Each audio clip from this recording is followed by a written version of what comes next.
네, 청와대 대통령 자택 등을 폭파하겠다 이런 협박 용의자가 붙잡혔는데 알고 봤더니 현재 국회의장의 자녀가 프랑스에서 협박을 한 것으로 드러났습니다. 자, 상당히 충격적인 내용이죠. 어떤 사건인지 좀 설명을 좀 필요할 것 같은데요. 자, 일단은 트위터에다가 계속 협박을 하고 실제로 이제 청와대 민원실에도 전화를 해서 그래서 폭발을 하겠다 이렇게 협박 전화도 하고 트위터에도 올렸는데 그 내용들이 있습니다. 한번 그거를 비디오 파일로 한번 보시고 사건에 대해서 한번 이야기를 나눠보도록 하겠습니다. 한번 보실 텐데요.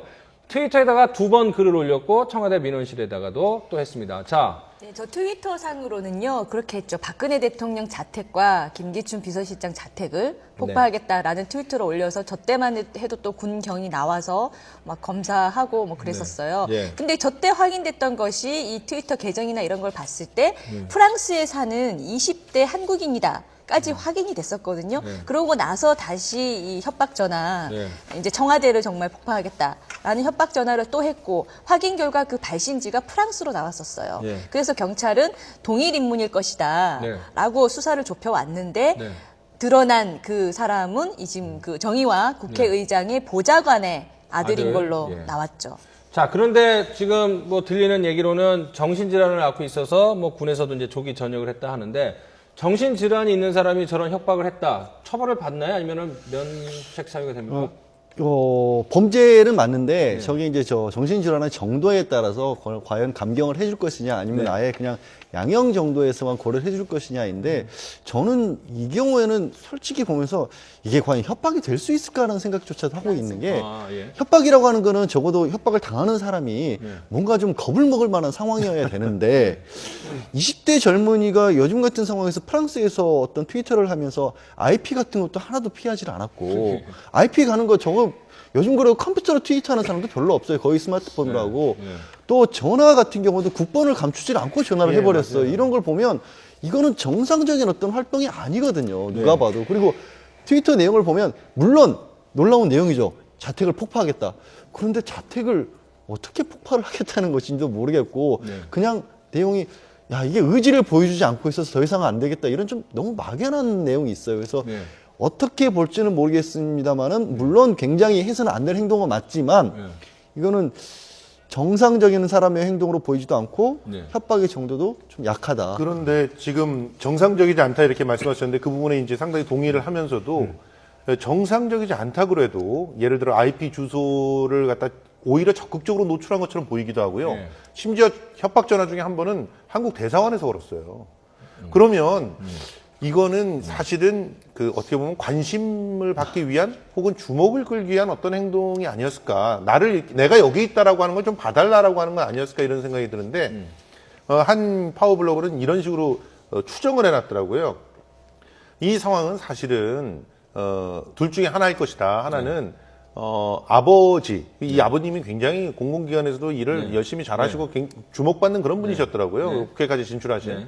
이 아버지가 선택한 어떠한 길에 대해서 불만이 있거나 아니면 내가 아버지로부터 뭔가 좀 사랑을 받고 싶은데 그런 것들을 좀 드러내놓고 이런 식으로 일을 저질러서 주목을 받고 싶었던 건 아닐까 이런 얘기들을 하더라고요. 사실은 22살 정도 됐는데 아무런 그런 직업도 갖고 있지 못하고 나름대로 성취를 못하고 있는 걸 보면 그거는 이런 정신적인 결함이 있어서 그럴 수도 있지만 사실은 가족끼리의 어떤 문제들이 있어서 적극적인 어떤 사회 진출을 갖다 못하고 있었던 건 아닌가 하는 추정들도 할 수 있기 때문에 그런 측면에서 한번 협박범이다라고 하는 큰 카테고리로 다루지 말고 좀 다른 입장에서 좀 접근해 볼 필요가 있지 않을까 생각을 해봅니다. 저는 이제 크게 보면 뭐 세 가지의 그 속성이 아니겠는가 보는데요. 그 첫째는 이것을 지금 우리가 잠깐 논의한 것처럼 뭐 개인적 일탈로 볼 수가 있는 것이죠. 바꿔 얘기하면 이제 본인이 일정한 영향력을 행사할 수 있고 그 과정에서 내가 존재감을 느끼는 저 같은 이제 신고를 하고 또 언론이 집중하고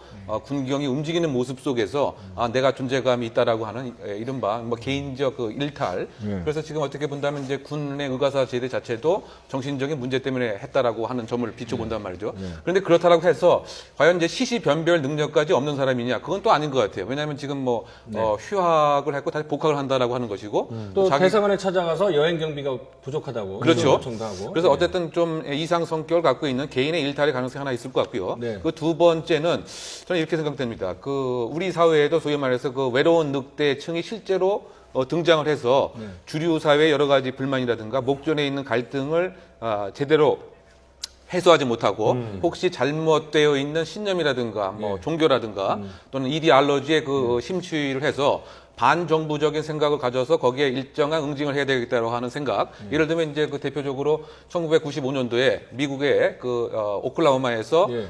연방 정부 건물을 폭발했죠. 예. 그래서 그 당시에 이제 168명이 그 예. 사망을 했습니다. 예. 근데 그 티머스 맥베이도 사실은 이제 군에 나왔었고 말이죠. 그런데 정부가 하는 여러 가지 모습에 무엇인가 공정치 않고 온당치 않다라고 해서 내가 거기에 대해서 응징을 해야 되겠다라고 해서 사실은 이제 폭발을 했죠. 그것도 이제 어쨌든 왜곡된 뭐 심리이긴 하지만 반정부적인 그와 같은 사상에 그 심취를 한 소위 말해서 그 외로운 늑대의 등장이 최근에 우리 사회에도 현실화되고 있는 것은 아니냐. 예. 왜냐하면 그것이 그 우연인지 모르지만 예. 그 IS에 자발적으로 가입한 김군도 사실 18세고 말이죠. 예. 시기적으로 상당히 유사하고 예. 프랑스에 방문했다라고 하면은 프랑스의 그 테러리스트들이 지금 그 뭡니까 총기 난살도 하지 예. 않았습니까? 예. 이런 점에 있어서의 상당히 위험한 소위 말해서 로온 올프 외로운 늑대의 구체적 등장이 우리 사회에서도 나타나기 시작했다라고 하는 것이 두 번째 추정이고요. 세 번째는 저는 혹시 이것은 뭐 아주 좀 예. 적긴 하지만 혹시 예. 그 이 부친께서 그 정의화 국회의장의 보좌관으로 근무했던 부친께서 뭐 여러 가지 이제 제일 의미 있는 그 타자가 결국 이제 부자 관계인데 네. 그렇죠. 혹시 부자 관계에 있어서 여러 가지 지금 뭐 반정부적인 뭐 이야기에 영향을 받아서 사실 이와 같은 행동을 할 가능성도 일부 배제할 수는 없는 것이 아닌가. 물론 이게 가장 세 번째는 좀 가능성이 적긴 네. 하지만 부자 관계 입장에서 본다고 한다면 평상시에 아버지의 언동, 행동 네. 뭐 이것에 관한 것은 또 배제할 수 없다. 그런 뭐 거 이렇게, 그런 거 가능성도 있어요. 그러니까 정신 질환을 뭐 앓고 있다고는 하지만 아버지에 대한 불만이 이제 아버지가 현직 국회의장의 보좌가 아닙니까? 그렇죠. 근데 지금 프랑스에서 저렇게 뭐 폭파하겠다, 1월 20일 날 폭파하겠다라는 거는 전혀 실현 불가능한 그런 위치에서 저런 걸 했기 때문에 결국은 그 공직에 있다고 하는 아버지에 대한 반발심일 가능성도 분명히 있어 보이는 것 같아요. 예. 그쪽이 저는 오히려 더 무게감이 있는 게 최근에 보면은 이게 정치 특히 이 선거 같은 거 나왔다가도 아들 때문에 곤욕을 자녀들 때문에 곤욕을 치른 분들이 많으시잖아요. 뭐 정몽준 의원도 그랬고 저 고승덕 변호사 같은 경우도 교육감 선거 나왔다 결국에는 자녀 때문에 그랬고요.